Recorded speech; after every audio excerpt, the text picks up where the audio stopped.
everyone, and welcome to Avid Reader. As you have probably guessed, I am in a car right now. The fog is very thick at this time due to being early morning and also winter season. The reason for me being in a journey at this odd hour is because we are going to the Thol lake. So the video is not going to be about any books but about Thol lake.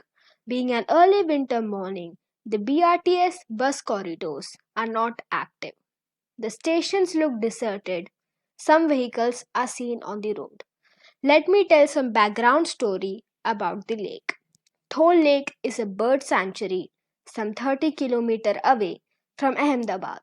I did some research before my visit and what I found out about it was that the lake was initially built in 1912 as a tank by the Gaikwad regime to provide irrigation facilities to farmers. The lake has storage capacity of 84 million cubic meters with a water spread area of 1,800 liters. Lake's shore length is 5.62 kilometers and the water depth is shallow. Now, the car is moving swiftly through the city roads towards the lake. Right now, the car is moving through the village roads. There are some old buildings and walls built in this place, but it's mostly a rural area. The fog has thickened, a usual scene on these parts of the country during winters. Fogs are formed when water vapor condenses into tiny droplets. In other words, there are clouds formed over the cold ground surface. Now, the car has entered to the pocket road leading to the lake. Dry and parched farm fields are seen around. Some peacocks are pecking some things in the field. The thorny and bushy plants denote the dryness of the land. As the Thol Lake entrance is nearing me, I can see many birds flying towards the lake. It's really a wonder how these migratory birds fly for more than thousands of miles without any GPS. They probably have a biological GPS inside them. We can now see the Thol Bird Sanctuary with a majestic view of the lake. The sun has finally started to shine. When being recorded on camera, it gives a golden hue. The most interesting thing happening right now is the meeting going on between the Brahmini ducks. It almost looks like a round table conference. I had read the names of these ducks in internet as a part of my lake research.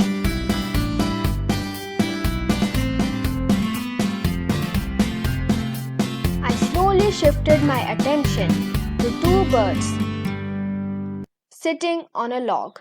They kind of looked like husband and wife who had fought and are currently not talking.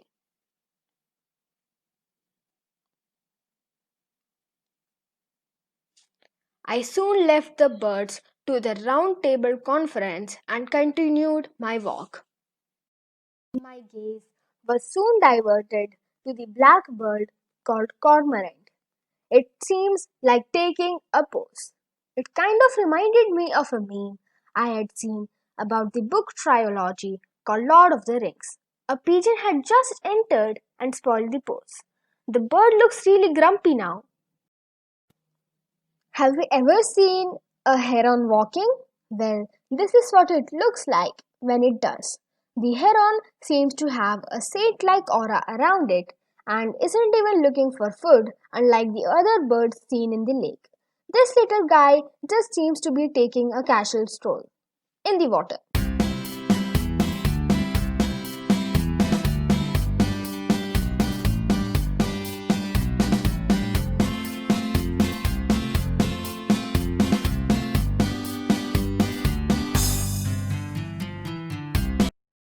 After a few hours, I started to walk back through the pavement around the lake. I was really surprised to see that there were more birds in a small marshy patch of land near the bird sanctuary than in the lake. along with the cliche adage of bird watchers of going to lake in early morning. I am giving you another one. Always look for birds near the lakes in marshy lands and fields. The sight was very endearing. While every single bird was eye-catching, the ones that caught my attention were the spoonbills.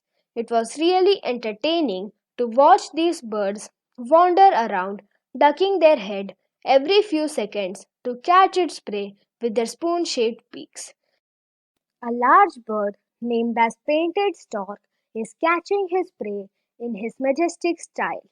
Some other birds just entered the place as well, like storks, coot birds, lapwings, stilts, and some unknown to me.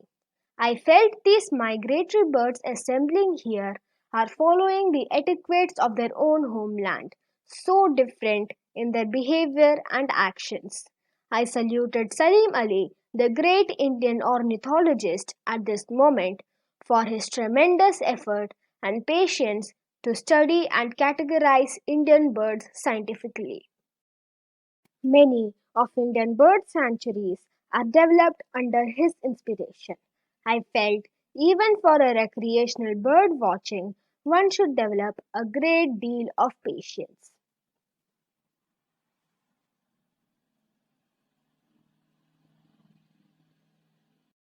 After some time, all the birds from our patchy pond flew away. Flamingos and Sandus cranes in Thol Lake Bird Sanctuary are rare birds. I miss them. Better luck next time.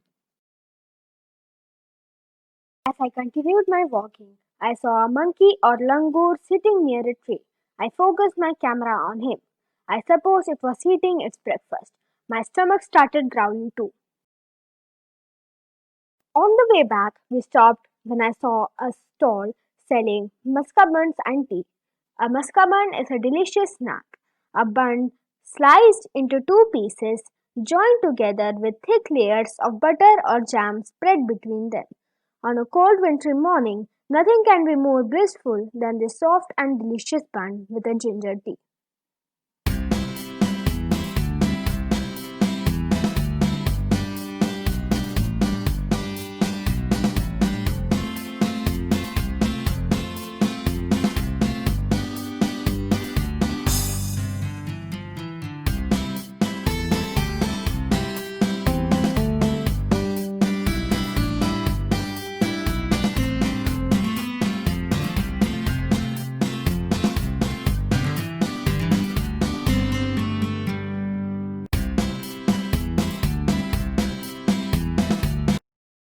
Also had poha available.